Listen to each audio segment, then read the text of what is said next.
I'm running on so very little sleep I can barely walk in a straight line, so let's talk about a very controversial topic for Final Fantasy XIV lately. Glamour sets. Has Square Enix gone too far? Well, in today's Yap session, we're gonna find out. Hello everybody, it's your boy Jmulls, and let's dive into the game.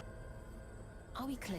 I can barely keep my eyes open, I have a headache, and I have no idea where I got this bruise from. Is it probably the best idea to give my opinion on this controversial topic right now? Probably not. Has it ever stopped me before? Probably. I don't remember. Will it be a mistake? No, because the only mistakes are people that made Machinist. Now, let's actually move into Final Fantasy XIV, because originally I was going to use a tweet I found as like the framework for this video, but I can't find the tweet anymore, so we're gonna wing this one off the dome. Essentially, the premise of the conversation going around is that the aesthetic of characters that you can play as in Final Fantasy XIV has become increasingly compromised over the years as they've introduced more, I guess, aesthetic variety. So when you go into towns, you're no longer seeing a bunch of people dressed up like black mages and dragoons and all that. Now you got a lot more casual wear and like modern wear and all that. You can see that a little bit with the characters just in the background of where I'm at right now in Solution 9. We got this guy over here that looks like a knight. There's other one that looks like a knight, but then you have this Lalafell who's just in like a yellow dress. Or this dragon girl that's just in a hoodie. Or this other dragon girl whose outfit I need your shoulder to wear in the next expansion. Besides that, aesthetic cohesion is one of the biggest conversations going around in gaming, especially for people that are very loud and obnoxious. Now, seeing that I'm both of those things, I thought I'd give my 2 cents on this topic. I understand both sides of the argument, but like with a lot of different topics online, I think the true answer lies in nuance. For a game series like Call of Duty or even World of Warcraft, I would argue that the trends in those games, to some degree, and it's different for each game, has eroded the aesthetic of the overall franchise and IP they are a part of. Particularly for Call of Duty, and it's gotten to a point where even they've come out and said for the next one, Call of Duty Modern Warfare 4, they're not gonna have like Lady Gaga skins and all that like random crap that just made the game no longer look and feel like Call of Duty. There are instances for certain franchises and games where I do feel as if companies go too far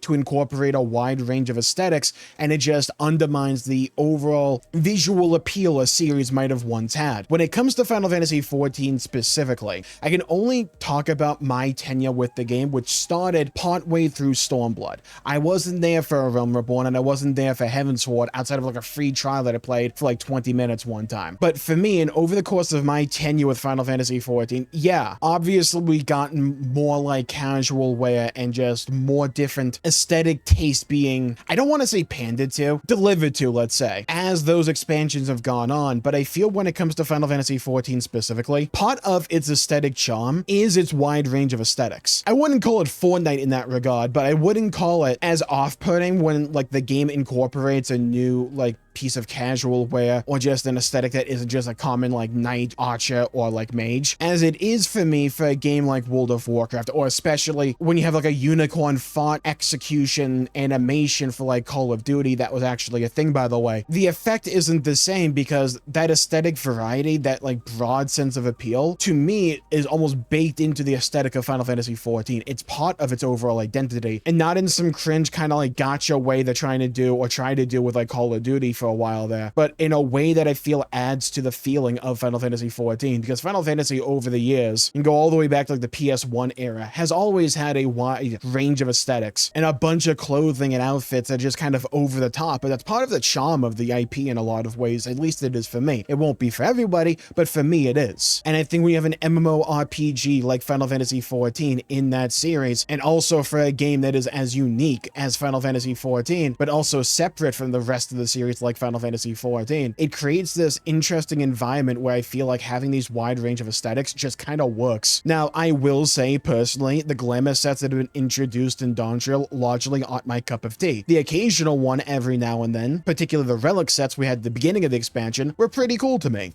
But for the most part, the glamour sets that are added for Dawntrail just don't do anything for me. Outside of like this one set, I know it's basically just a giant reference, but it's still a good looking set in my opinion. But that's few and far between when it comes to Dawntrail for me. Now, I am not everybody. There's gonna be a bunch of other people that love the glamour sets that are introduced with Dawntrail, but I'm I'm not gonna go out of my way personally to try to acquire a bunch of different glamour sets so I can make sure I can have that one on standby. That's not gonna happen for me. That just doesn't appeal to me. A big offender for this for me is the Arcadian raids. Now, I love the Arcadian raids. I love every tier. They're really fun and I love the fights. Do I have much of a desire to go farm them a bunch to get a bunch of different glamour sets? Well, not when they look like this to me. And I know I'm only showing the tank sets right now, but I could show you most of the other sets as well and I would still feel the same. Like, I think these clothes look fine. I would never wear it personally, but I think they look fine. But I don't have a strong desire to go out of my way to acquire this. Same thing with this set for the heavyweight division. Doesn't do much for me. But we go back to Abyssos and Endwalker. Yeah, I saw one look at this set. I'm like, I'm getting that. I'm getting that full set. It's going in my glamour dresser post haste. Now, do I use it all that much? Not really, because the way they animate the fire wheel on your back is a little bit goofy when you're running. This kind of set appeals far more to me, and Doncho just hasn't had enough of this kind of stuff for me.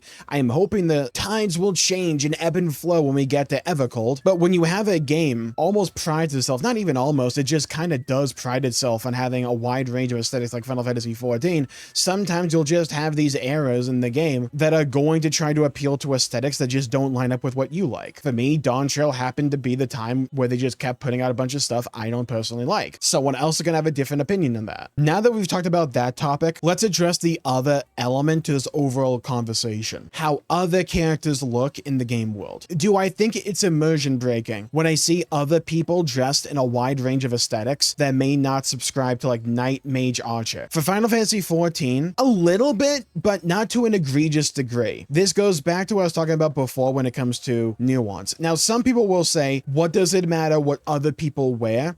If you don't like that, just don't wear it. And yeah, sure, there's an element of truth to that. Let's teleport to Limsa. That's how you know I mean business, by the way. Now, maybe it's just the time of day I'm here, or maybe it's just my server. When I look at the various people around me, I don't really see anything out of the ordinary, or something that makes me go to the back of my seat and go, whoa, is this even still Final Fantasy XIV? For some other games, again, like Call of Duty, or sometimes even like a World of Warcraft, though that one's way to a lesser degree than like Call of Duty, yeah, I can have that reaction because I do think while I'm not playing like this cat girl in a bikini, you are still seeing them. There's still an element that is occupying the game world, and that is an element to immersion I feel that is not adequately respected by some people when it comes to conversations like this. But again, when it comes to Final Fantasy XIV, I think one of the benefits of its aesthetic is just how wide it is. So I can see this Lala fellow over here with a ball cap looking like a Little Nightmares character, and I can see like the yellow Power Ranger over here. And well, yeah, it's a little bit weird in Limsa. It doesn't feel outside of the realm of Final Fantasy XIV. And I think it's because they've carefully cultivated the game world over the course of all the different expansions to make it feel like all the different areas of the world and the different zones as if they belong in Final Fantasy XIV. I mean, come on, this is a game where we went from Ishgard fighting like elves and dragons, right? And then we went to the moon with a bunch of rabbits. It's not like Final Fantasy XIV has ever been exclusively knights, mages, and arrows, right? Like, it's never only been that. So I do think for a game like Final Fantasy XIV, it is different compared to like other games that are more grounded in that aesthetic. It's an element to the Final Fantasy XIV aesthetic, but it's not the whole thing. So I think when we're having this conversation for Final Fantasy XIV specifically, I don't view it to be as big of a deal when they want to add a bunch of different kind of glamour sets into the game. It doesn't really bug me. It doesn't break my immersion. I can't speak for everyone, but I can speak for myself. And while I would really like to see way more cooler aesthetics brought into the game for glamour sets going forward, particularly with Evercold, I don't think there's necessarily a problem with having like casual wear or street wear. It has a place in Final Fantasy XIV. Now, there is a funny little element to all of this. Personally, when I am playing Paladin and I have a glamour set like this one, and I'm in a location like Solution 9, I do feel kind of out of place. It does feel a little bit immersion breaking, but do I think that's like big enough of a reason for FF14 specifically to abandon course and focus on one specific aesthetic above all else? No, not really. I don't think there's a strong enough reason. Again, specifically for this game, it just circles back to what I was talking about before when it comes to nuance. It's not like cut and dry for me. It's just I think the benefits of having a bunch of different aesthetics for this game outweigh the cons.